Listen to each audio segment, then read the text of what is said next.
From Tally to Cali, It's time to wake up. Wake up! Wake up!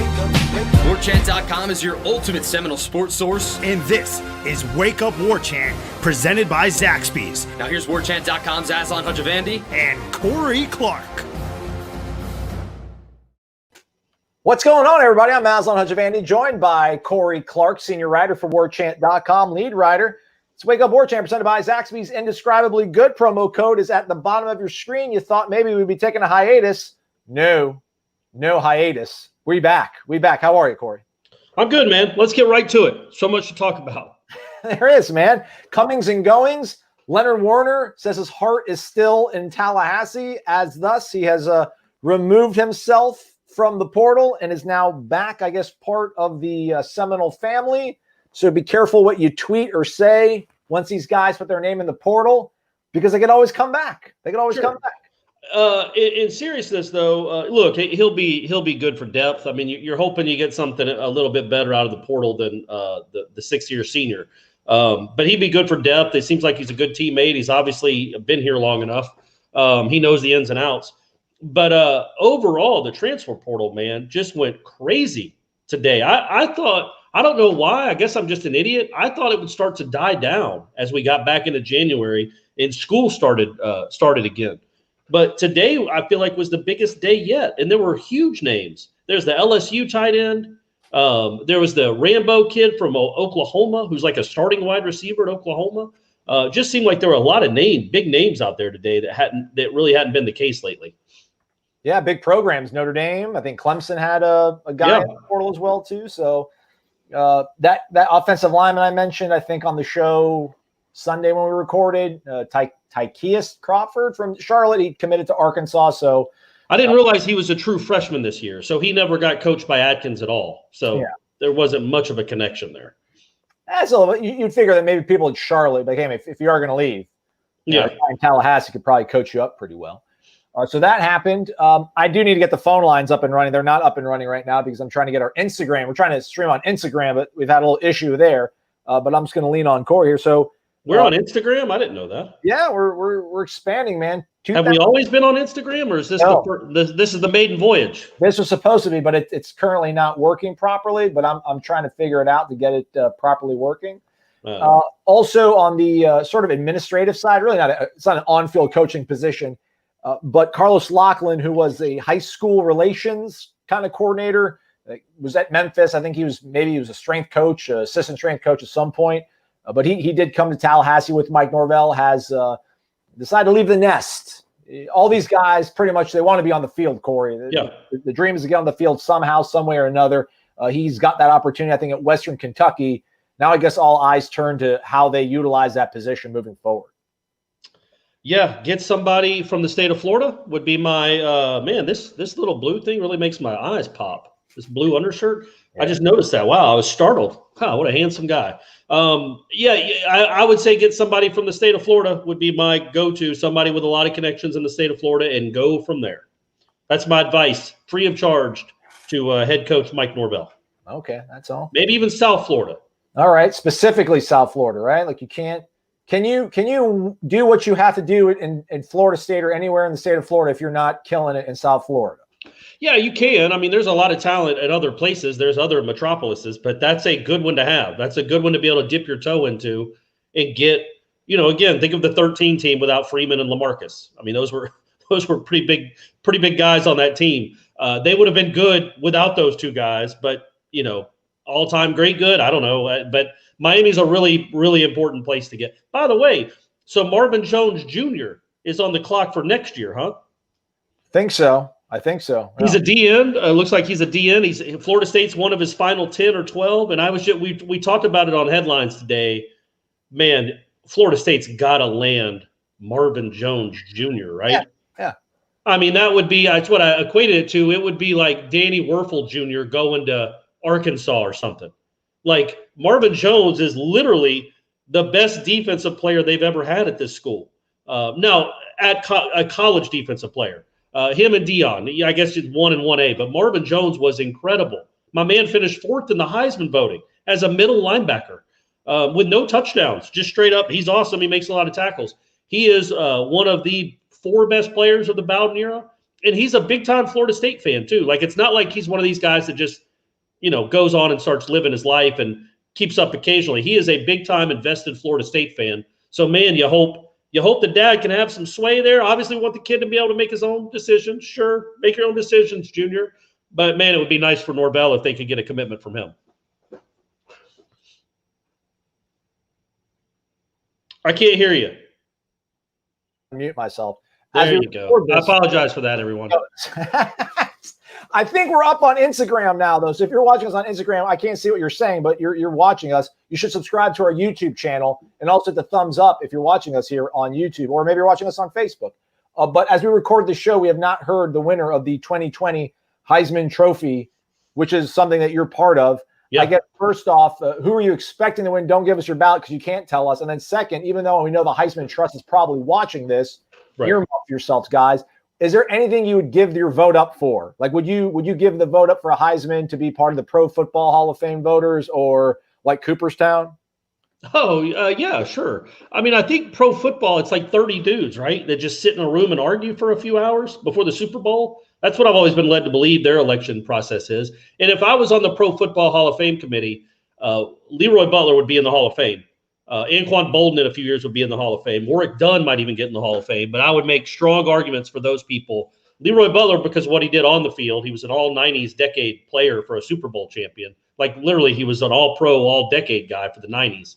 But then Warrick Dunn and Anquan Bolden for what they do off the field as well as what they've done on the field. But, yeah, I give it – there's like 1,000 of us that vote for the Heisman. I think Dan Lebitard's dad votes. I know Dan Cilio voted forever, even when he was saying all the crazy stuff on the radio. So it's cool. And I'll be honest, I've been at a party or two where I actually voted, and I showed people, like, I let people watch me vote, and they were all thought it was pretty cool. It is neat. It's cool to say you're a Heisman voter, but I would give it up for pro football and Major League Baseball. And yeah, Fred McGriff would be in the Hall of Fame too, and Dale Murphy, or they at least get my vote. All right, there we go. All right, I do think Devontae Smith is going to win it. Okay, I hope so. Let me kind of imagine. Could you imagine if Trevor Lawrence won? Well, that would be weird. I don't think he's going to, but just with the way that they've done the processing and the announcement this late into it, that'd be kind of crazy. But would you ever be in favor of doing it after the season? Yeah, I mean. But it's a regular season award, though. It's like they don't name the MVP of the Major League Baseball season after the. I mean, they announce it after the World Series, but they don't take the playoffs into account. It's a regular season award. I mean, I feel like the Heisman's always been a regular season award. So I get why people say that, and I think, yeah, I wouldn't be against it though. It's not like I'm a traditionalist. Like, the Heisman's got to be announced the first weekend of December or anything. After the Army-Navy game. Yeah, you could wait till after the playoffs to do it. Sure. Okay, right on. Even if they did, though, I think the winner remains the same. I mean, Justin Fields would be a finalist now, probably, for sure after that game. But maybe if he beat Alabama, if Justin Fields throws for 430 yards and they beat Alabama, with broken ribs, yeah, he probably wins the Heisman. So it is kind of a bummer that it's already been decided and Justin Fields has no chance, where he hasn't even played in the most important game of the season yet. Well, not as crazy as giving out the national championship before playing bowl games, which was something they literally. Yeah, Alabama, I think, claimed 7 of those. Yeah. So, we'll get to the phone lines here real quickly. 21 asks, hey, Corey Aslan, is Taiwan Malone visit confirmed? He, of course, a dual sport athlete from Bergen Catholic up in Jersey. Yeah, January 8th is what Michael Langston was told. And I haven't seen anything to the contrary to see that that's not happening, but he should be on campus. That'd be good. Florida State's, we all know Florida State's history of dual sport athletes. I mean, literally, I don't know that there's a school in the country that has a better tradition than Florida State. So that alone. Danny Cannell, Dominic Robinson. Yeah, D-Rob was big on the baseball team. Devontae Richardson, don't forget him. But in all seriousness, you had a Heisman Trophy winner that was also an all-ACC closer. And would have been drafted in the first 3 or 4 rounds of the Major League Baseball draft. He was even allowed. He was allowed to use that right arm to throw 95-mile-an-hour fastballs. I don't know that other coaches or other programs in the country would be so willing to do that. All right. Let's go to the phone lines. That's what this show, part of it is. The allure apparently is folks calling in. Sometimes they're different people. Sometimes they're the same people. Let's go to Virginia Beach, Virginia. Mr. 757 himself, Gator Kirk, welcoming us into the new year. First caller of 2021. What's going on, Gator Kirk?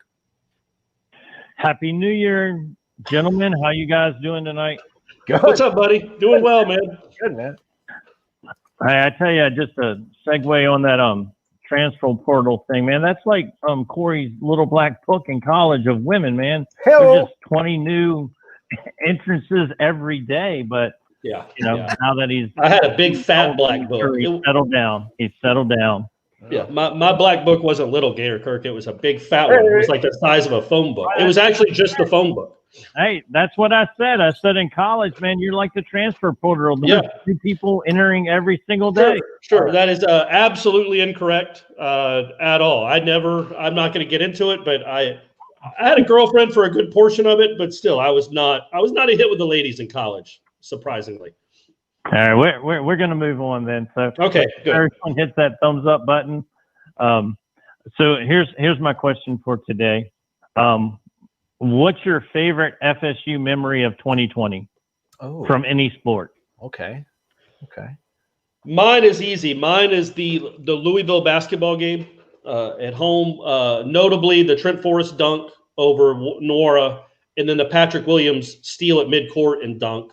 I actually tweeted about that. I think I tweeted that on New Year's Eve. Like there weren't a lot to choose from, but that place, it was like a culmination of all the work that Leonard had done. And we know how it ended. He didn't get a chance to go win a national title, but that game with that crowd was at a fever pitch. It was a great game between two Final Four caliber teams. And then Florida State pulled away late. And I've been in that building for hundreds of games, probably. Yeah, hundreds of games. I've never heard it that loud. I've never heard it that energetic. I kind of get chills thinking about it, just how loud and energized that place was and how far the program had come under Leonard Hamilton. Even in the last 5 years, I've been in that place where there are 1,100 people there or 2,600 people there. That was the culmination. Maybe not. Hopefully they win a national championship this year or next year. But to me, that was just an unbelievable atmosphere, and it showed all the building blocks that Leonard Hamilton had to get to that moment. And when you see Patrick Williams rise up for that dunk, and the entire bench jumps up with him, I've never seen that before. I've never seen a breakaway dunk where all 15 guys on the bench jump up with him as if they're rising to dunk it with him. I think that's an all-time great FSU moment, period. But that was certainly, in my opinion, the best one of 2020. What do you got, Aslan? You got the North Carolina game? Yeah, absolutely. I just want to double check and make sure that final touchdown before half, I remember just tweeting out like, wow, how awesome to be able to root for a fun team. The last touchdown to Cam McDonald, which I think is playing on my screen right here, which I need to X out of. Yeah, man, 12-yard touchdown right before the horn. Well, not right before the horn, 17 seconds left. 31-7 up at half against the number 5 team in the nation. That was pretty cool. That was awesome. I thought Florida State was back. What was yours, G? Was it that one? Was it the Carolina game? Mine was actually the last baseball game of the season where we finally beat the team from Gainesville. Okay. To have all those losses and all those things and kind of be dominated for numerous games to come out and the energy and stuff that they had, that was pretty impressive. And unfortunately, their season was cut short. But man, did they have some studs in the bullpen this year? Yeah, they're loaded in the bullpen. They're loaded, period, really. But especially in the bullpen, that pitching staff, offense will be a challenge at times. But their pitching staff is one of the best, literally, that they've ever had. So that's something to look forward to. And unlike this past year, they will play a whole season. The blueprint is out. The model is made. We don't have to worry about them canceling this season. There will be a postseason. We don't know what the parameters will be, but there will be a postseason, just like there will be a March Madness. There will be a postseason. We will get to see these teams actually play for a championship. You don't really need an offense if people can't score a damn run on you all year. So. Yeah, you ain't lying. You ain't lying, Gator Kirk. So I just want to say I appreciate everything y'all done in 2020 when things were dark and down. There's some light going on. Make sure everyone supports all of your sponsors, Zaxby's. Make sure you join Warchant if you're not a member. And as always, go Noles. Happy New Year to all the Noles fans out there. Looking forward to an interesting football season in the fall. Y'all take care. Thanks for everything you do. Good night, gentlemen. There we go. Gator Kirk from Virginia Beach, Virginia, man. We appreciate you, man. Somebody on You hear that? Did you hear that? The sirens? Yeah. It's Great Georgia. feeling. We're all about stealing elections up here. Somebody's getting hauled off. It's election day in Georgia. There's sirens going around all over. Hopefully somebody's okay there. But that was sorry about that, everyone. The whole world, all eyes on Gwinnett County. Did you go in person or did you mail it in? No, I'm a Florida resident. Florida? So Okay. Yeah. I tried to vote, but they wouldn't let me. Yeah, you would have thought your vote would have mattered more in Florida this year, you know. Right. How crazy is that? The Kano pick six is a good one too. Really a really good play by that guy. He didn't have a ton of great moments in 2020, I dare say, but that was probably his highlight. There we go. We are up and live on YouTube. If you get the thumbs up, we'd appreciate it. Folks on Facebook, hello. We can also see you. If you're on Instagram, we can't see your comments, but you can see us. We're up and live on Instagram, so we do appreciate it. Phone call scrolling at the bottom of your screen. Let's keep it rolling with another caller.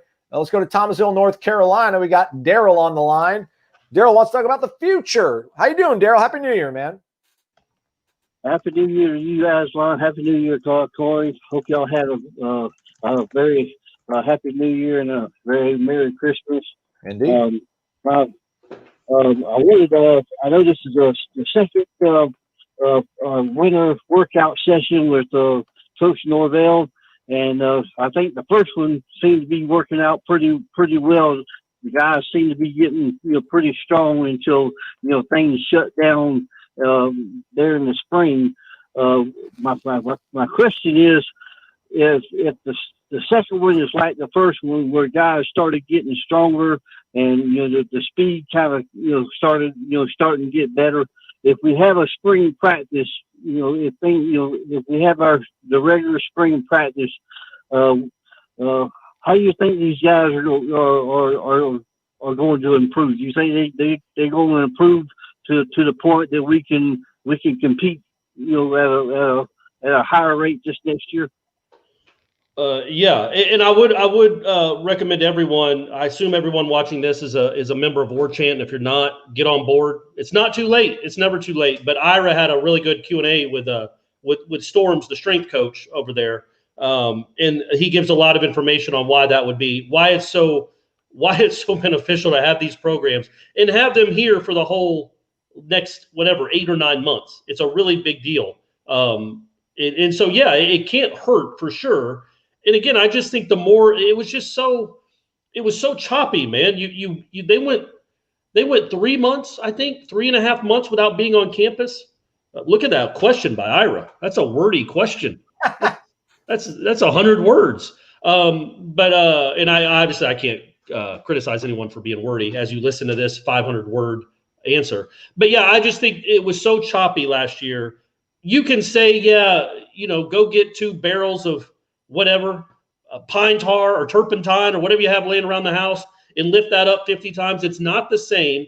Zoom is not the same as being in the weight room, grinding. I can say that. I used to work out, grinding in the weight room for an hour and a half with your teammates and with a strength coach. And that will be back for now. So I just think just being around, and I said it since they hired Storms. Storms is one of the most important guys on the staff.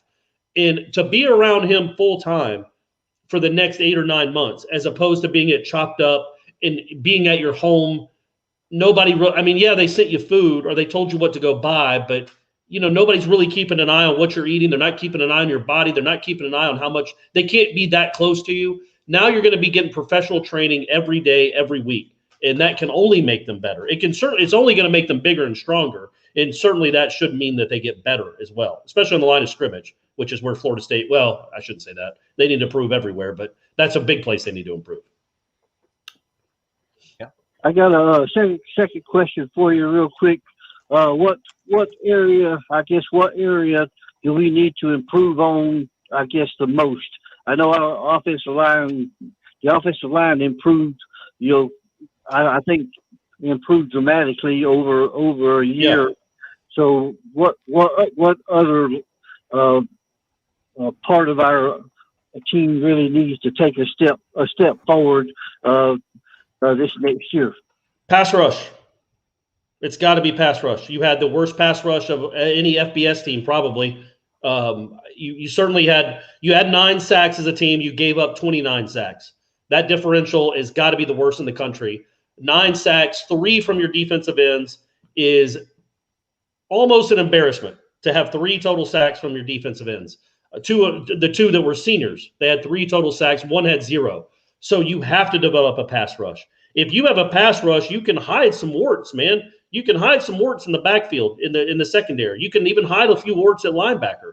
But having no pass rush is just, and they had none, is really, really troublesome. And they've got to get better at that. We think they've taken a really nice step there with the Georgia transfer. I think you need one more. I'm not convinced any of these dudes that are currently on the roster are good enough to start at Florida State right now. But, maybe I'm wrong. Maybe they'll make a huge leap now that they're actually a part of the they'll be a part of the weight training and the the conditioning for a full year. But they've got to get a better pass rush, Daryl. It was just an abomination this year. It was an abomination. You've got to affect the quarterback. Well, I sure thank y'all for all y'all do. Y'all sure kept kept the season going good.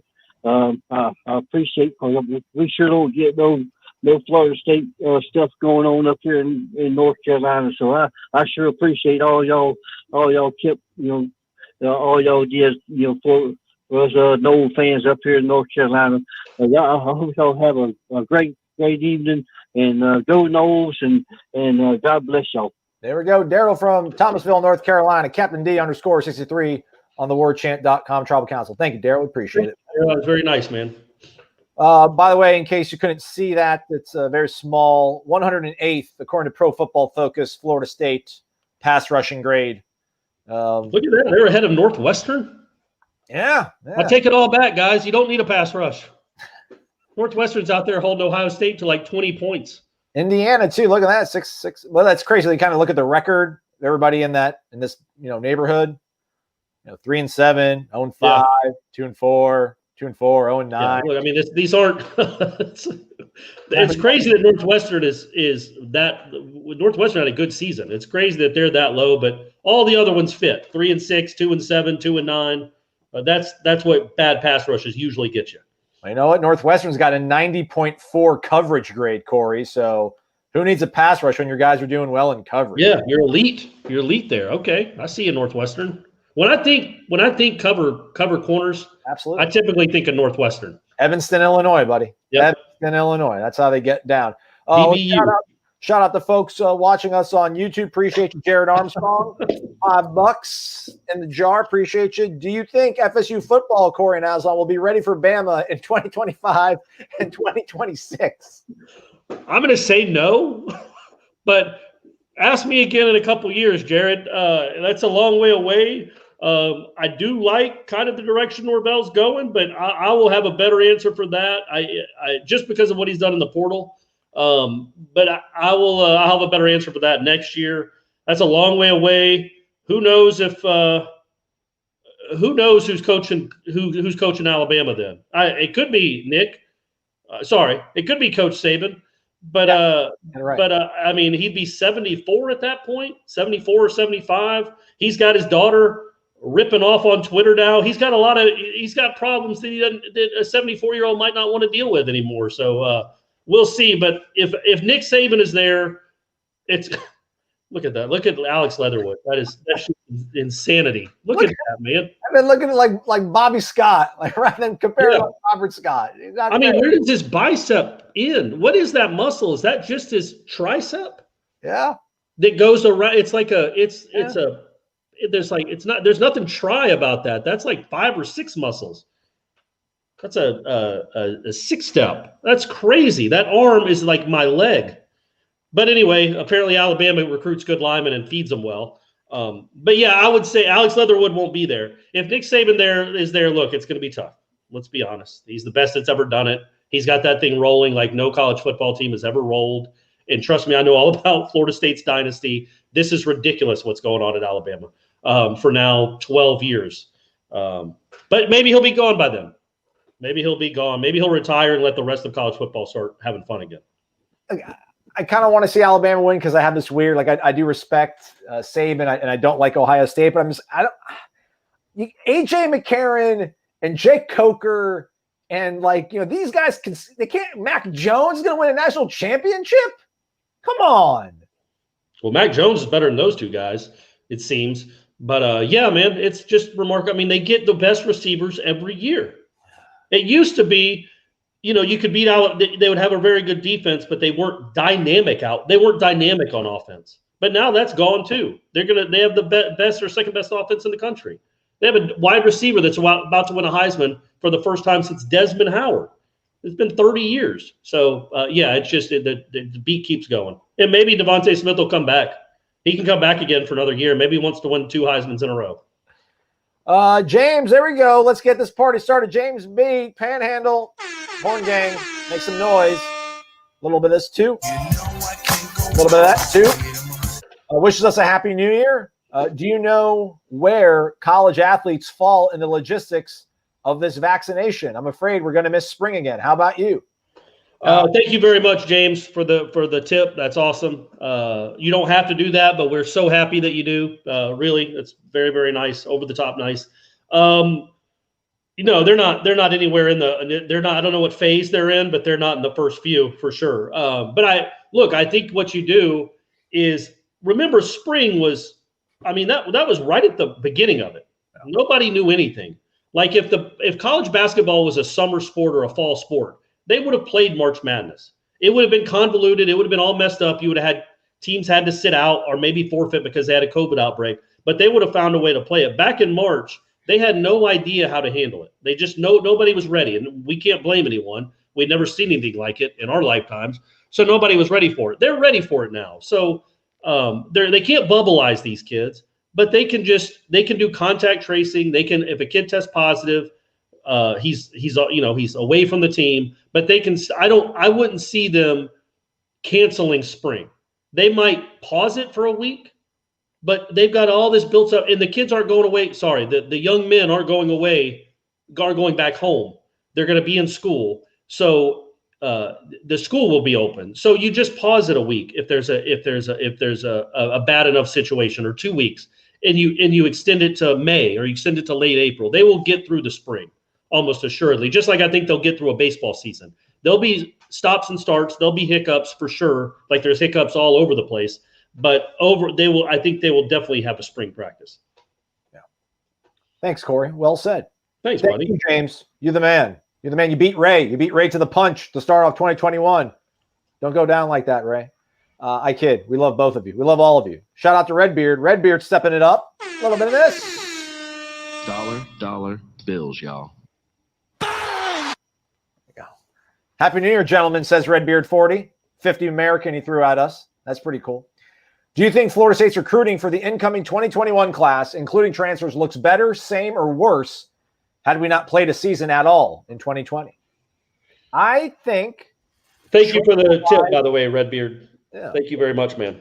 Transfer-wise, I think it's the same. I think high school-wise, it'd probably be a little bit better had you not shown out the way it looked over the course of a 3-6 season. But I still think Mackenzie Milton came here because his sort of familiarity with what Mike Norvell was doing at Memphis. I still think Jermaine Johnson comes to Florida State because it's Florida State.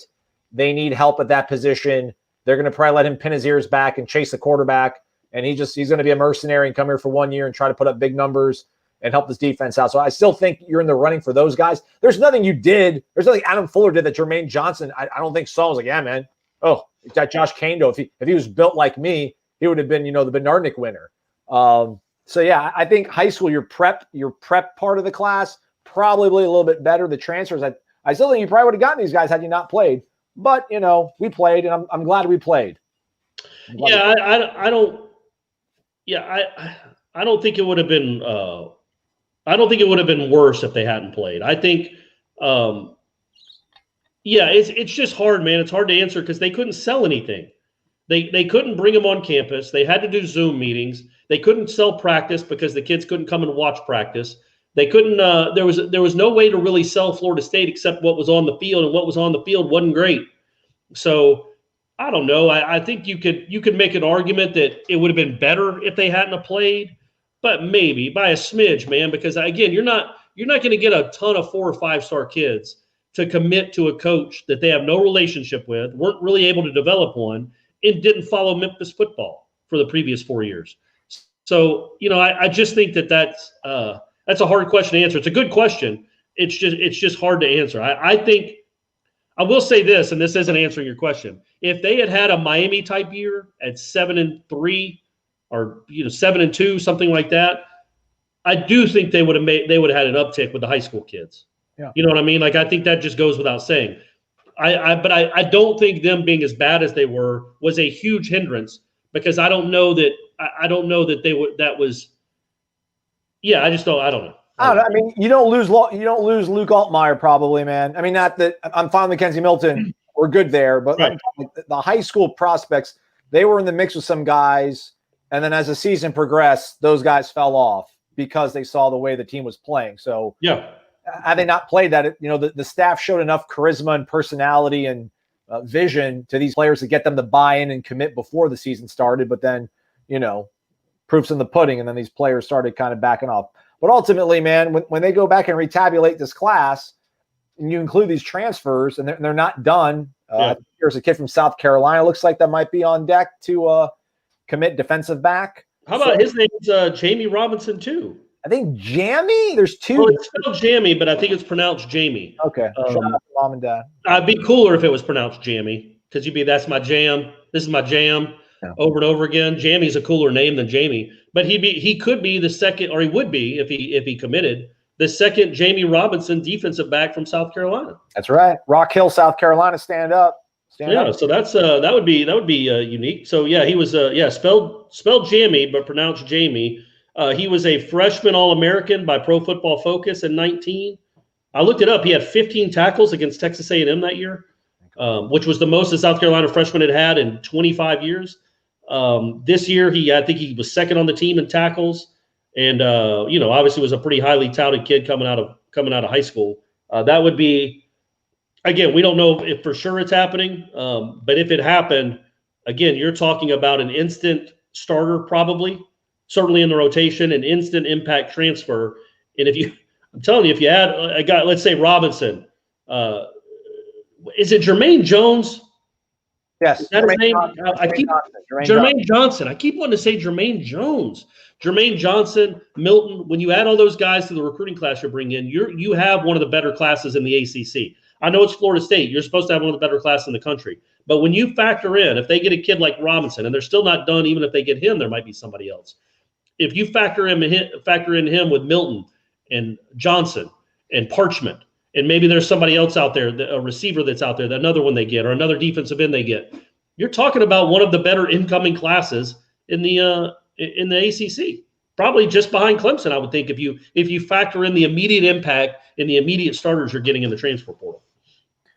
Ira pointed this out to me as we were playing tennis. Really, really high caliber tackler. Look at that, 19. He graded out 90 on tackling. That's incredible. That's amazing. That's got to be that's why it was probably one of their freshman team All-American.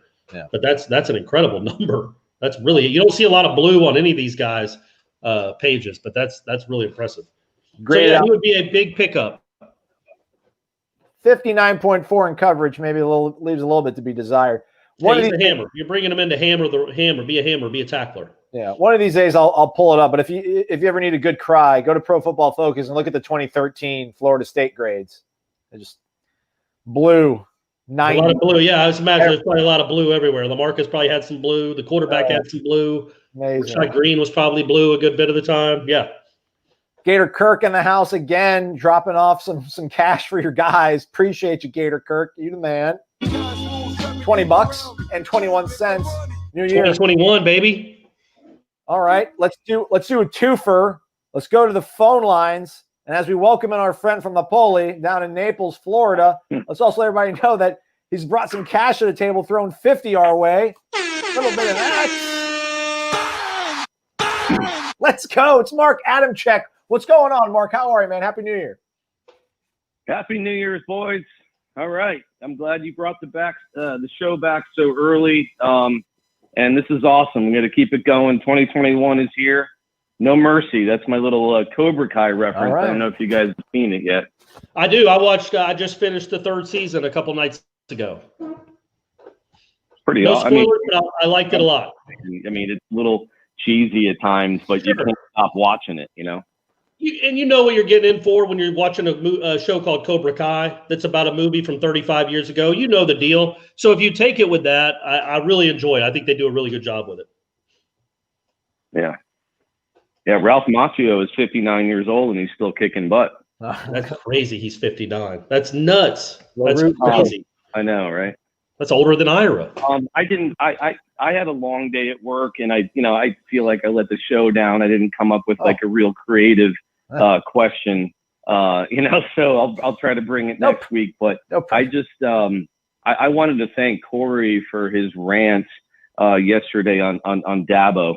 It was right on point. It was well deserved. It would be like, I was trying to think of an analogy. It'd be like, those matches that Tiger and Phil have been having. It'd be like, Phil showing up to a match and his caddy had traveled positive, and then they cancel it for safety reasons, and then Tiger having a press conference the next day calling out Phil for ducking him.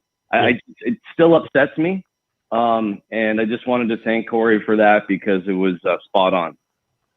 Hey, well, you're welcome, and it's from the heart. I'm not like, I'll admit it. Maybe there's some times where I pander to Florida State fans, and I would never say anything I don't believe, but maybe I get a little bit over the top with something. With that, that's 100% genuine. It just angers me the more I think about it. It angered me at the time. It angers me almost as much now, mainly because, again, the ACC said nothing about it, did nothing. No, I mean, again, just the audacity when you see every game, college basketball's, there's 12 games canceled a night. And no coach in the country, other than one who ran his yapper off, has questioned the motives of anyone else. Well, that and Nick Saban's daughter. Those are the only 2 people that have questioned the motives of a football team when they are a team in general when they have a COVID case. And it's mind-boggling that was just led to. He was allowed to say that. Jimbo got slaps on the wrist for things he said in the past, but for whatever reason, Dabo was allowed to say whatever he wanted. But hey, we're past it. Dabo doesn't have Trevor anymore. Let's hope he falls to it and has a 7-5 season next season. Yeah, and we know that his success is been largely brought on by an elite quarterback with Deshaun and then Trevor. So we'll see how he does next year. But I don't have anything more to add. I'm just glad you guys keep bringing it. 2021, can't wait to see Mackenzie Milton and all the new transfers come in the roster. Even with Leonard Warner coming back, and we can safely assume that anybody that's going to be on that practice field in a couple months is there because they want to be there, and that's exciting. Whether it was someone Norvell recruited or not, he's still recruiting from the current roster, from prior staffs. So it's going to be, I think it's going to be a much different look next year. Agreed. Absolutely, Mark. I agree with you 100%. All right. Well, thanks, guys. Can't wait for the Renegade Express this week, and go Noles. Let's go. That's right. Let's go. Mark Adam checked down in Naples, Florida. Matt AMCZ on the Travel Council, man. We appreciate just one more time. It's just one more. Thank you for the tip, man. Thank you very much. Yeah, tip your bartender. Order that. Just cause it's 2021. Let's keep it rolling on the phone lines. Let's go to Missouri. Show me State. We got Steve out there. Steve, how you doing, man? Happy New Year. Hey, Aslan, Corey, Happy New Year. It's the Nixon Knoll, man. How's it going? The Nixon Knoll, doing good, man. Buddy. How are you? Doing good. Happy New Year to everybody out there. Let's hope that 2021 is a lot better. It can't be much worse, but it's got to be better. Mm-hmm. Question I had was in this second year of Coach Norvell and his climb philosophy. Do you think he revises a little bit, or is he going to be as tough as he was this first year? Do you think he's going to change anything? How's the spring practice and fall practice going to be, attitude-wise? No, I think he has one speed. I don't think he's changing anything. I think it's last season was so different for a variety of reasons, not the least of which is his best player, or who we thought was his best player, called him out in June and called him a liar. And so that's not a great foot to get off on, especially in the middle of a pandemic, especially in the middle of everything that was going on social justice wise in June.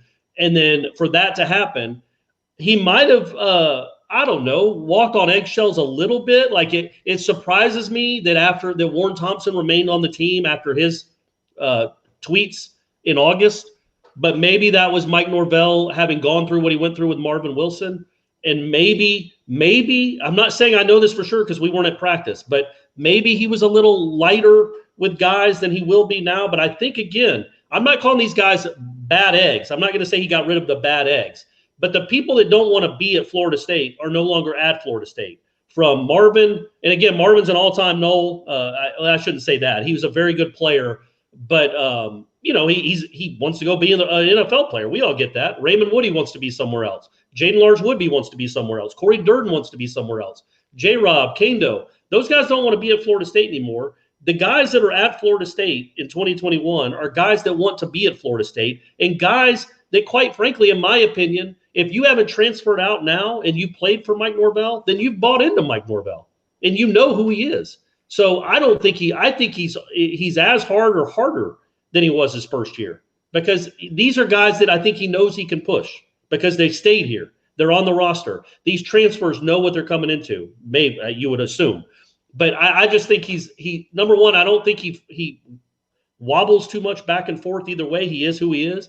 But I do think that in this instance with this year with this team, he's going to push them because he knows they need to be pushed. And maybe last year with a bunch of quote unquote big name players, you weren't quite as hard as you will be this year.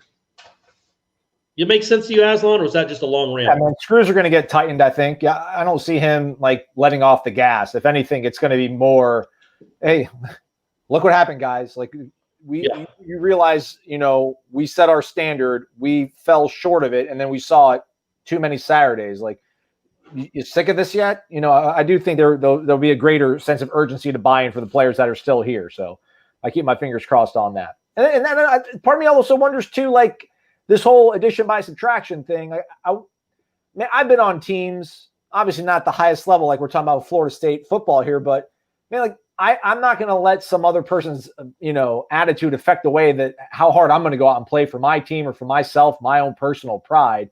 So I almost kind of that's a little bit of like a cop out there. I mean, there's a lot of reasons to think that this team might get better next year. I think we need to focus on the reinforcements coming. Like, you're going to be better at quarterback. You have a pass rusher. You have a little bit of help at wide receiver. I'm more concerned about that than I am player X, Y, and Z being gone. Like, I don't like the specter of Warren Thompson. I don't know what that did. I don't know how big of a shadow he cast on that team to bring them down. So that stuff doesn't really pick my curiosity, if you will. Yeah, but the defense in general, you're losing guys that some of them thought were better than they were. Some of them just aren't very good, but a lot of them are gone now. Like, there's no guarantee that the guys coming up behind them. They started because they were better than the other options. I mean, sure, but if you're on defense and you're not playing hard, it doesn't matter if you're a 9-star. You're not very good. So if you've got guys that are playing hard, that know what they're supposed to be doing and care to do it, you should theoretically be better. Now, I'm not that Asante isn't that guy, but all the other guys that are no longer here, none of them had good seasons. None of them had good seasons. You couldn't get a worse season out of a defensive line. We thought they were going to be one of the best defensive lines in the country. They were maybe the worst defensive line in the ACC. Yeah, maybe. I mean, it was just an all-time terrible effort by those guys. They just weren't good. A terrible performance. So I just think you get guys that want to get off blocks and fight hard. Maybe the 3-star will be better than the 5-star next year for that one season, or who knows. But anyway, I want to ask Steve a question. Steve, I looked up Nixa, Missouri. I looked up Nixa, Missouri on Wikipedia, and it says Jason Bourne is from Nixa, Missouri. What does that mean? The character? From the Jason Bourne movies, the mythical Jason Bourne was from Nixa, Missouri, because there's only one Nixa in the United States.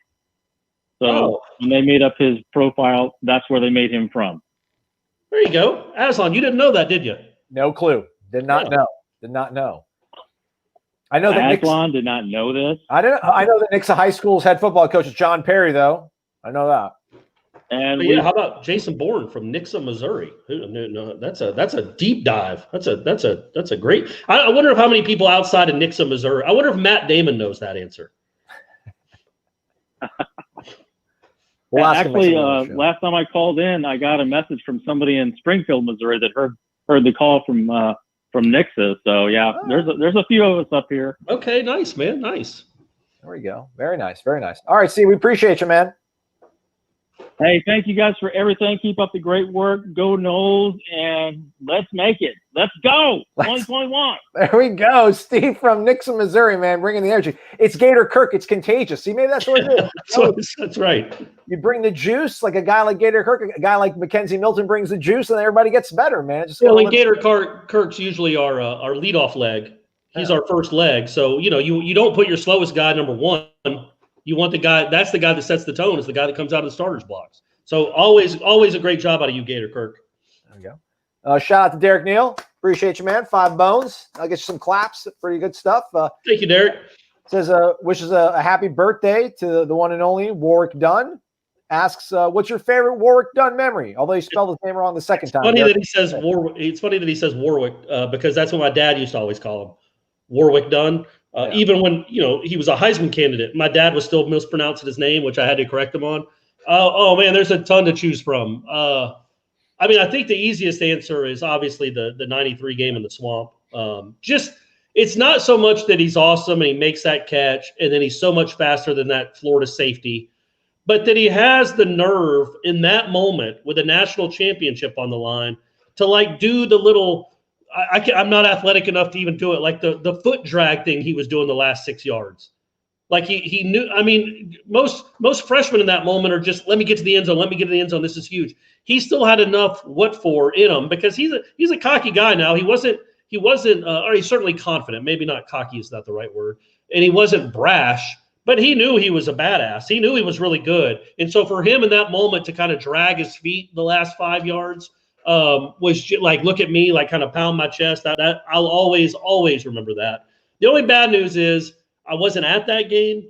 My dad gave me a choice before the season. This is definitely first world problems. I understand.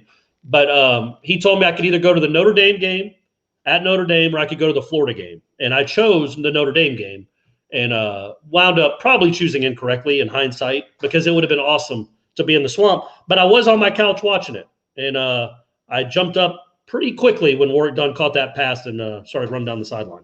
Aslan, what were you, 4? You don't remember that play. You were watching the Smurfs or something. Easy. Well, did your sister go in your stead? Yes, she was there. Yeah. She was a student there. She was a student at Florida State at the time. So okay. All right. I hope you guys didn't hear me blow my nose. I don't know what's going on here. Got some congestion going on. Oh no. Stephanie, by the way, texted me and said she logged in just in time for me to hear me talking about college girlfriends. Oh, perfect. Well, there wasn't much to talk about. Did I ever tell you the one time that's not my game. I don't go to bars and pick up women. I've never. That's not. I know you. Come on, don't lie. You ain't got to lie. You ain't got to lie, Craig. Look, if I'm at a party and you sit next to me for an hour, I might become appealing. Maybe I might become a little more attractive. But if you see me from across the bar, and this is even when I'm 19 or 21, when I was allowed to be in bars, you don't do a double take. You're not, who's that guy with that helmet of hair? I want to go talk to him, the guy with the baggy pants. So I didn't do well. But the one time I tried to pick up a woman, not even pick up, I just wanted to start a conversation with her because I thought we had made eyes. I thought we had smiled at each other, and she was in this. It was a table of 5. It was like a corner. It was like a corner booth at this restaurant/bar in Athens. And I went up to her. I went up to her table of 5 girls, 5 women, young girls, and I looked at her and said, "Nobody puts baby in a corner." It's a Dirty Dancing reference. You got to understand, this is the mid '90s where it still resonated. And one girl said, "Huh?" One girl kind of giggled. The other ones just stared at me in like horror. And I just took a sip of my beer and basically walked backwards back to the place in the bar I was at. And I never ever do it again. So, there's my story. Thanks, Aslan, for keeping the camera on me the whole time. Look how good you look, man. That's my wedding, though. That was 7 or 8 years later. If you saw me in college, holy moly, was I something? Yeah, that was 90. That was 2005, maybe. Look at my sweaty. You can already see the hair going. But yeah, where did you get that from, you weirdo? The internet, man. Just sitting here Googling, man. Okay, great. So that was my one time. I crashed and burned horribly, and never really had the nerve to go talk to another woman in a bar again. There you go. You miss all the shots you don't take, what have you. That's right. Ed's got no problems. Ed's got his loyal wife by his side. Ed Lemmix dropping $24.99 in the jar. We appreciate you, Ed. You get a little bit of this. Oh, I know. Ed's got some gangster in him. Yeah, he does. There you go. Courtney hates Dabo for the rant about FSU and COVID. She says tip, so tip I do. $24.99. Thank you, Ed. I think she likes to hear you say her name. Courtney. There you go. Shout out Courtney, Ms. Ed. Hopefully Clemson drops off next year, losing a lot of their top guys. Go Noles. Nobody puts Courtney in a corner. I'll tell you that much. I think I'm telling you, I can't stress enough. Mid-90s, that was a pretty cool reference. I thought it was foolproof, and I thought she would at least laugh, and then I would say, "Hey, what's your name?" But it went so horribly with her friends that I just slowly backed away.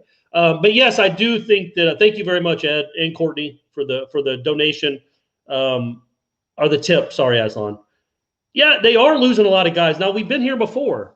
I thought after they lost to Deshaun Watson that they weren't gonna that they were gonna take a step back, and they got somebody, in my opinion, who's better.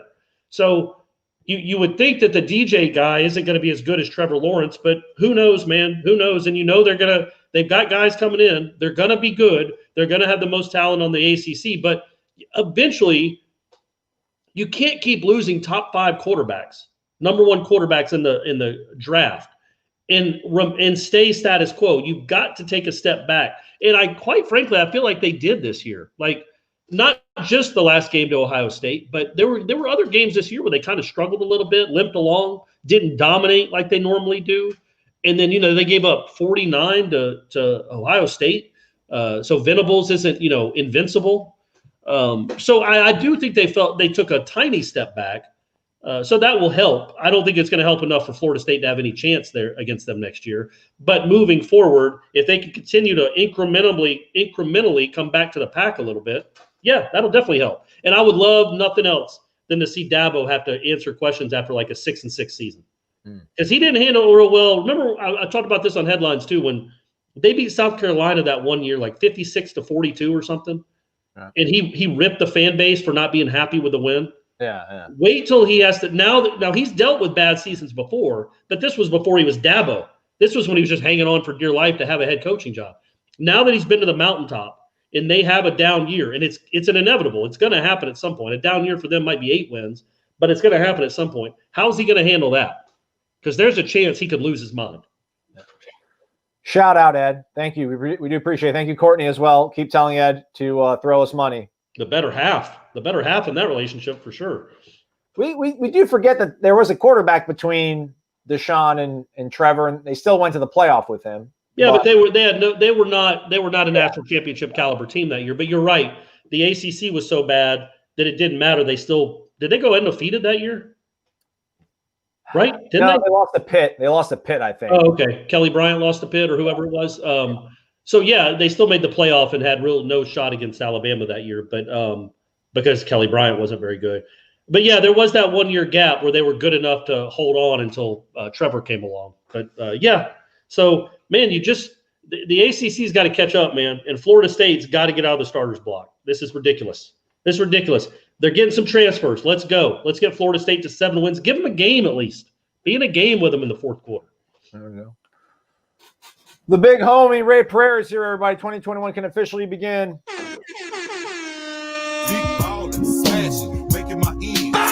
$100 American dollars. Ray, what's up, man? Ray, I didn't call you out, Ray. I promise I didn't call you out. You did. It sounded like you did a little bit. It's all love, man. H-Town boss in the house. Says he ain't going down like that. Gentlemen, which early enrollee can potentially make an impact on this team, Corey? For 2021, man, that's. I hate to do this, but I'm sticking with. Sorry, I didn't mean to go all over the place. I'm sticking with the transfers. I'm not expecting any high school player to come in and make an immediate noticeable impact.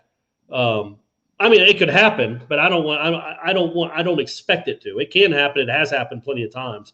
I think. Pick them. I think. Three of the guys they've gotten should be maybe the best at their position on the team already. And then the other kid, the kid from Arkansas, is a guy that can compete for playing time at corner. So, the easy answer to me is Milton. I mean, you got a guy that was was he a Heisman candidate? He had to have been sort of, right? Yeah, I don't think he was in New York, but there was a they had a camp. He was a Heisman finalist? No, he was not, I don't think. Oh, okay. All right. But he was But he is a guy that's he's accounted for almost 10,000 yards and over 90 touchdowns. And I know that doesn't really count as a typical early enrollee, and I'm kind of couching on the answer. But that's my guy, man. Him and Jermaine Johnson, those are guys that you've gotten appreciably better at the position. Trying to look and see the high school kids that are coming in early. I don't know. Hunter Washington's one of those guys everybody seems to like, but I don't know if he's an early enrollee. I think Chambray's coming in early. We'll see where he fits in. He's probably going to move to the interior of the defensive line. And that, again, as they say, the closer you are to the ball, the harder it is to make an impact right away. Since I've been covering Florida State, I feel like the only interior lineman that's done anything as a true freshman was Jernigan. He's the only one that seemed to make really an impact at all. Maybe Noddy a little bit, but I don't even think that. I think Jernigan was the only, like Eddie Goldman didn't even do much. In fact, the whole defensive line, it's just hard, man. Brian Burns and Jernigan are like two out of the past decade that have come in as freshmen and made an immediate impact on the defensive line. It's just hard to do. And I don't know if they have one receiver coming in too. Yeah, Burrell and other name escapes me. Actually, maybe it is just Burrell. But it's hard to imagine that a true freshman wide receiver is going to come in and light it up. But maybe he's the one. Maybe he's the guy. It does happen. Malik McClain. Okay. Yeah. No. All right. Ray, tip of the cap. You're always the best, Ray. You were always the best. You own a man now, dog. All right, let's go back to the phone line. Let's go to Central Florida. Let's go inland. Let's go to the villages. We got Wes. Wes, what's going on, man? Hey, Happy New Year, fellas. Yes, sir. Yes, sir. Hey, Wes, how are you doing, man? Good. How are you, buddy? I can't complain. You know what I mean? I just can't complain. I can't do it. I'm getting ready. I'm getting hyped up for this Heisman show. Yeah, no doubt. Did you guys see about my question before I forget? Did you see what Nick Saban's daughter posted on? I don't know if it was on Twitter about Ohio State trying to claim COVID to get out of playing the title game to give Fields time to rest up. Yes, I saw it. I tweeted about it. I just think it's hilarious that. Oh, did you? Well, just because Saban notoriously doesn't let his assistant coaches talk because he wants to keep the circle tight. He wants to have one voice. He doesn't like let his freshmen talk because he doesn't want to have to deal with distractions. Yeah. And then, but his daughter's out there saying that Ohio State's faking a COVID outbreak because they want Justin Fields' ribs to get healthy. And they didn't stop their season when Waddle got hurt. And then she said bye in all caps. She deleted it. You'd have to go to my account or Aslan to show it because my account I retweeted one that has a screenshot of it. But yeah, can you imagine? Like, I think Alabama was practicing at the time. So who's the person that tells Saban what happened? And how does that conversation go? Because it's never good to give him bad news. It's certainly not good to give him bad news about what his daughter tweeted. So here, I'll read it to you. I'll read it. If you're not confident to play, then say it. I call BS on the COVID cases. They're just worried about their QB and want him to have more time to heal. If he's hurt, put in your backup. You didn't see us postpone the rest of the season to wait for Waddle. Bye. So yeah, she tweeted that. It was up for maybe 8 minutes, and then she took it down. But it's the internet, so they saved it. But I just love the thought of Saban's reaction to that, the week of the national championship game, because he's going to be asked about it. How could he not? And just but hey, don't let your assistants talk, Nick. That's too much of a distraction. Yeah. Well, speaking of Waddle, he got cleared to practice. So if they did push the game back, he may see the field. That's just what Alabama needed, I thought. I've been watching them for a while lately. They need a little more outside threat. Yeah. The Smith kid isn't enough. Exactly. Hey, so my question, not a question, a comment, but I'm really excited about the portal and what we're seeing, the results from it. And I wanted to ask you guys your thoughts on, similar to what Miami did last year. It's been talked about, the addition with King, having a dynamic guy at quarterback, the difference that makes. Well, let's just hope that Milton's at least 70-80% of what he was before. You got the Johnson kid from UGA, the receiver from Kansas, Parchment, and they're not done, obviously. Do you guys get the sense that we could possibly, not putting the cart before the horse, but feel confident that we could see a potential turnaround like Miami had last year? Yeah, I think Miami's defense going into 20, was certainly much better than what Florida State's was in going into next year. You know what I mean? Like, I think the foundation of Miami's defense was still pretty decent. It wasn't one of the worst in the FBS. So, and they got two big time transfers. Now they lost a defensive end that's going to be maybe a top 10 pick. He opted out, but they got two big time transfers to go along with a pretty good defense. Florida State's getting some transfers, but it's going with a horrible defense. So I don't know that you can count on your defense. I think the offense can take a similar jump for sure. I just think they're going to be good next year. I think, another year in the system, the line is pretty good. I think they're going to be better next year. I'd like them to have one more receiver you could count on. So I think they could take maybe a similar jump offensively, but overall the defense, I don't know, even if they average 15 more points a game offensively, I don't know that I'm thinking they can win 8 games, because I'm not convinced of the defense yet. I just think Miami had a little bit more foundation on that side of the ball, where they got a couple of transfers that really helped them, but they weren't like the reason to be optimistic. They already had pretty good players at some positions, key positions. Florida State, you need some defensive guys to be the linchpins. Some transfers, I mean. But I will say this, Wes, and I wanted to ask you, I know we got to wrap up, but you're a longtime football fan. What do you think of the portal? Because I kind of went back and forth with it today. 90% of me is like, you know what? Coaches can leave whenever they want, and there's no penalty. So guess what, coaches? That you get to go take a job for more money and leave these kids flipping in the wind. Well, now it's coming back to you, because you're having to re-recruit your team almost all the time. But so there's guys that are leaving, like the Rambo kid in Oklahoma is like a big part of their plans, and he's just bounced. The tight end at LSU, he's gone, and with no penalty, which again I'm mostly cool with. But it does set you have to just be a different kind of college football fan now. And I think right now Florida State is in a pretty good spot, because it always gives you hope, even after a bad season. Yeah, we're 6 players away, and we can actually get those 6 kind of players. But what do you think? Are you mostly a fan of it? Do you like it? Of the transfer portal, and because it's completely seismically shifted college football as we know. Yeah, I mean, I'm with you. It's kind of like both sides of the coin. I don't like it in some capacity, but the nature, the way things are now, and you look at coaches bolting like that, and these guys, these kids don't feel that they're being committed to. So to me, if the situation's right and you got a chance to go somewhere that you'd prefer to be or you feel better about, then I feel like you should have that opportunity. But I don't like it. I think it's all situational. I think that just everybody getting to freely go, it does make it challenging. But I do see both sides. But again, if the coaches can go, then hey, you get money. So the kids should have that right or that choice. Yeah, absolutely. And I'm with you 96% of it, probably. I've raised it from 90 to 96. It's just, you think about how hard a coach's job is, and boo-hoo, you get paid $4 million to coach a game, so we're not playing violins for you. But you've got to worry about a freshman that you think could be really good in a year or two, but he's not physically developed yet. But you've got to worry to make sure that he's happy enough and not hearing people in his ear say, man, you could go somewhere else and get immediate playing time. When that's not how college football has ever worked. You don't typically count on freshmen to get a lot of playing time, but do you cater to them a little bit more because you need to keep them on your roster? Or that's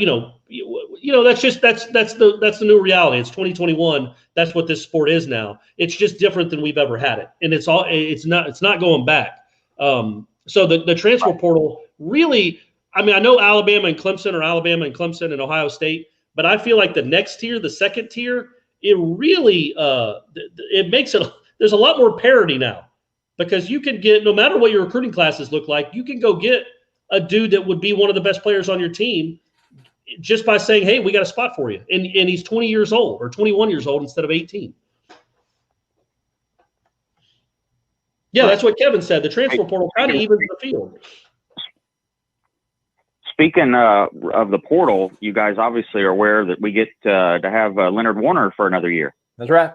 He's back. Yeah, yep. He's depth. He's depth. He knows the program, coach on the field. He's a Gwinnett County kid like myself. So nothing but love for Leonard.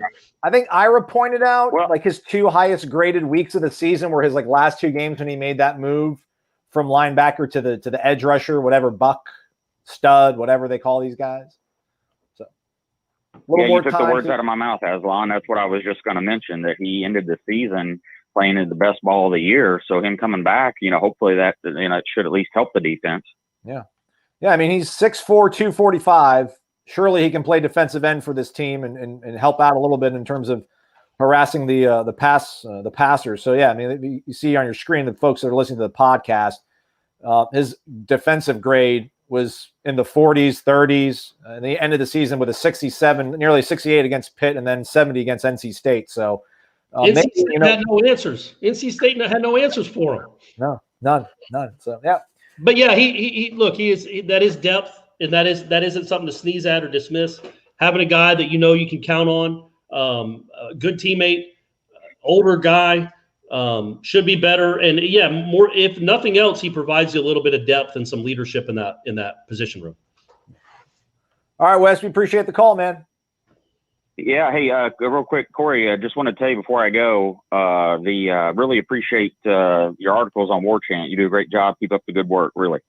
Oh, thank you, Wes. I appreciate that, man. You're a smart person. And Aslan, good job behind the scenes on everything you do. You do a good job there. I appreciate you guys, everything you provide content wise, and the show's great and love it. And definitely hit that thumbs up, subscribe to Warchant, eat that Zaxby's, and go Noles. Have a good one, fellas. That's right. Wes from the Villages, appreciate it, man. Thank you very much. We got 2 more callers. Let's try to. Oh, Aslan, we're way over. We're over. I don't want to miss the Heisman show. Well, we got Pitmaster Chris. We got to keep in. Okay, you're right. If we lose him, then we have no one to feed us at the customer appreciation thing. We have Miss Lemix. We've got Courtney, I think, on the line. Courtney, you there? Or is Ed on the phone? No, I'm here. It's really me. Okay, what's going on, Courtney? How are things in the Panhandle? It's so good. So I just wanted to tell you, as a girl and a new football fan, okay, I think y'all, because we listen, well, Ed listens all the time. So I'm like, is it live or is it taped? And then we go through, because I said, if you listen to it live, he has to pay $1 a minute for the entertainment. So that's how that started. Thank you. Courtney, you're the best. My pleasure. I know, right? But I think, so because I hate Dabo. So what it started with was, I think how it all went down was when Jameis walked through the tunnel at Death Valley or whatever, and walked through, and he had his earphones in and he was smiling, and they killed him. Then Dabo came back in, I think it was 18 or 19, and killed him, remember? And everybody was like, really? Like, he didn't need to do that. And then it went to the COVID thing. So that's why. But however, my dad did do a thesis at Clemson, so I did live there when I was 3 and 4 years old. Okay. Oh, that's too bad. I know, right? Sad. Yeah, none of us like Dabo. That's just. But that was just your tape show. So I always have to ask Ed: is it taped or is it like live? Oh, we're live. And then, and I did when I bet on Duke. I told everybody, I did my research. I listened to you guys, and that's when the 4 guys, they let the 4 guys go. Mm-hmm. And 3 of them I think were okay, and then 1 was a problem. And, 1 makes a bad egg, and if 1's gone, then the team can be great. I knew they'd kill them, and they did. So Absolutely. It was, I mean, we got to watch a win, right, Courtney? I was just excited that the season had one more win in it. I did too, and God, my life is Noles now, so I love it, and it makes me happy. And go Noles. There we go. That's right. It. All right, Ed. Thanks for bringing Courtney into our lives on the show. We appreciate it, Courtney. Thanks for letting Ed listen to the show. Thanks, honey. Love you guys. You're welcome. There we go. All right, you two kids, be safe out there. Take care. Ed, let her call in from now on. All right, let's get to Chris in Perry, Georgia, our final caller of the night. Chris, what's going on, man? Oh, not much. Just trying to recover from a day of work. Oh, how you guys doing? Good, man. Good, man. Just trying to recover from my tennis match against Ira. I took him down. I finally won a set against him, Corey. I finally got Ira in a set of tennis. I finally got a set. I won. Good work, buddy. Good work. You're stepping up. We're going, man. We're on a rocket ship, I tell you. Perry, Georgia. Chris in the house. Chris, what's up, man? My knees hurt just hearing you talk about tennis.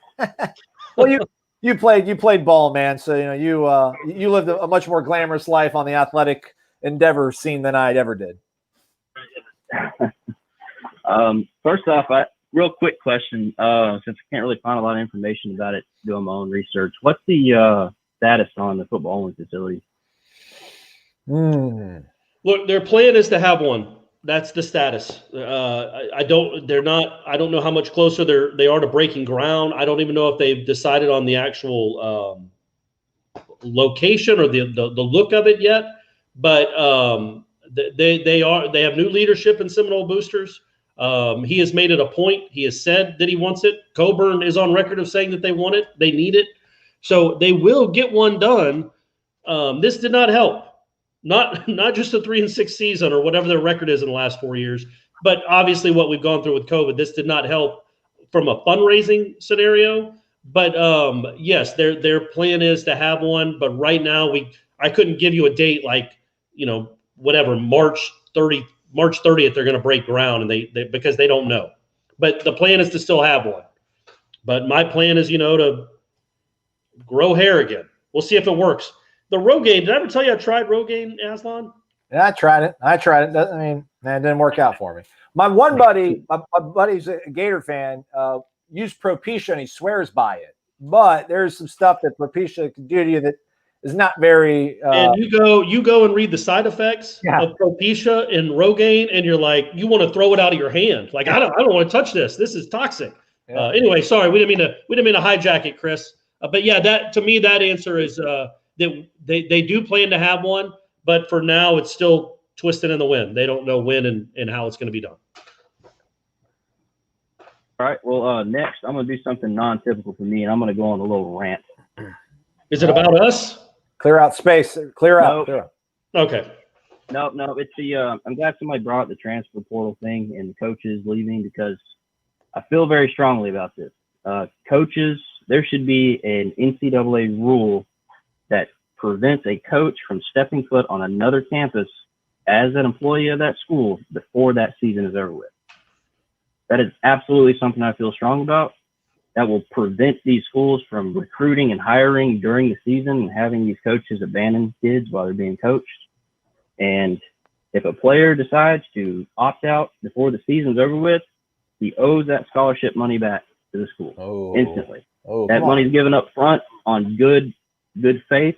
I went through the scholarship program myself. It's all given to you right up front. It's on good faith. You play 2 games, you opt out and say, I'm done with this. You didn't earn your money. You didn't earn your opportunity. Just like these coaches didn't earn their keep by taking off and abandoning players. I don't know if I'd go that far, but I was thinking about this the other day. Remember when Jacob Coker announced in like January that he would be transferring, but he was still a Florida State student for the next 3 or 4 months. And I remember asking Jimbo about that, because usually kids, when they announce they're transferring, they leave. They don't stick around. But Coker stuck around for like 3 or 4 months. I don't think he took part in spring practice, but he was still on the team officially, and he was getting to use the food. He was getting to eat the food. He was getting his books paid for, his classes paid for. He was getting to use the workout. He could do all that. I'm like, to me, it seems a little odd that he's a guy you might be playing against, and you're letting him do this on your dime for the next 4 months as he decides what school he wants to play at that's not yours. So I see sort of what Chris is saying. I don't know that I would go as far as to say that. So yeah, he did that on. Okay, so yeah, so he had transferred to Alabama, but he hadn't graduated yet. So he was at Florida State through the spring semester, even though he was technically an Alabama quarterback, and he was still on Florida State scholarship, even though he was an Alabama quarterback, which was just weird to me. So in that instance, I'd be like, man, we have no problem with you go to Alabama. We are releasing you. You are good to go. But man, we're not going to pay you $11,000 or whatever a spring semester equates to, $20,000 to go somewhere else, and you get to train, you get to use our facilities. Like I asked Jimbo that. I'm like, does he still get to go to the weight room and stuff? And he's like, well, yeah. I'm like, all right, well, okay, that's cool. I don't know how it works, but that just seems odd to me. So yeah, I can see that sentiment. Like somebody plays one game and opts out, and then but still gets to take all the scholarship money, still gets to eat for free, still gets to go to school for free, but doesn't. The reason they're doing that is because they're on a football team. Well, if they're not playing, then yeah. But I think the difference with this, Chris, is the year. Like this wasn't a normal year, so I know colleges could tell. Like who was the kid that opted out from Florida State? I know Briggs did for a month, but then came back. Jamarcus Chapman. Florida State couldn't tell Jamarcus Chapman, okay, well, you're not on scholarship anymore because you opted out in a COVID season. They would get killed, and rightfully so, in the public eye for that. If the kid has if he has a real medical concern that makes him opt out. But normally, like, yeah, I mean, I'm trying to think of, are there opt-outs otherwise? Are you just talking about bowl games mainly? Or are you talking about this season in particular? Not just bowl games. I mean, that is kind of frustrating. But you mean like Marvin, if he opted out of the last 3 games of this, or Durden, what Durden did this year? Yeah, I mean, if a guy's going to grab an agent, and that agent's feeding him money to get ready for the NFL, well, that agent can write a check to Florida State and say, here's compensation for helping get my guy ready to go get paid and get me paid. And there's no ground to stand on to make people do that until they do what I said with the coaches as well. Because then once you're doing it with the coaches, you're sort of forcing players to kind of fall in the same line. Yeah, and that's the whole thing with the transfer portal, right? Like the coaches can't get upset about the travel portal and how people are flying all over from one program to another when they do the same thing in their profession. Yeah.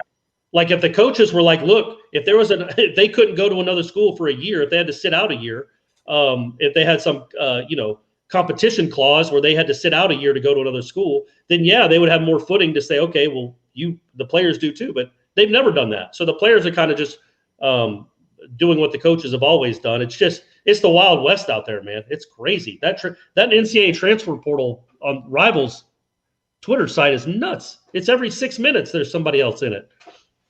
I love it, man. Free agency year round. It is free agency for sure. That's amazing. All right, Chris, we appreciate the call, man. Yeah, man. That's all I'm saying. Just hopefully we can one day find some common ground to stop this stuff from happening during the season. That's basically what I was saying. Yeah. Yeah. I mean, you can see where he's coming from a little bit, Aslan, right? Like Corey Durden decides he doesn't want to play anymore because he doesn't want to risk injury, but he's still on scholarship. But I think more often than not, and I'm using Corey Durden as an example. Let's use Asante, who was a Nole and a good player, the best player on the team. He opted out with 3 games left in the season. Is he? I don't know. I don't know that you can't make him give their scholarship money back. No. You can't, and you also want him to go to class if he's still going to class. You don't want to say now you're paying for your classes. But maybe the name, image, and likeness stuff. Like Taggart was saying, he wished that would like go into some sort of account, and then they can get it once they graduate. Maybe you withhold some of that, but I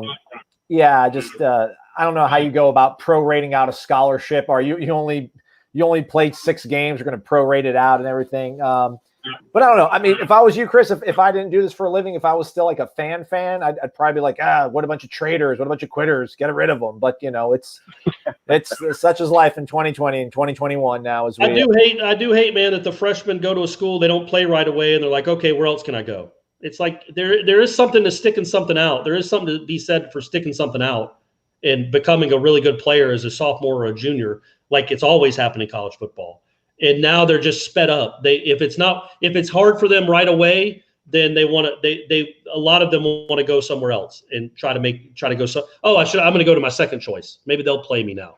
I don't like that aspect of this, but again, it's the way of the world in 2021, and coaches have been doing it forever. They've always been going to the greener grass. They've been playing in it, doing snowmen in it. So yeah, that's just the way of the world. All right, Chris, we appreciate you. Have a great one. All right, guys, take care. There we go. All right. I didn't even know he was still on the line, man. My bad. Yeah, man, that's a wrap on the show. All-time record. But the show has ended.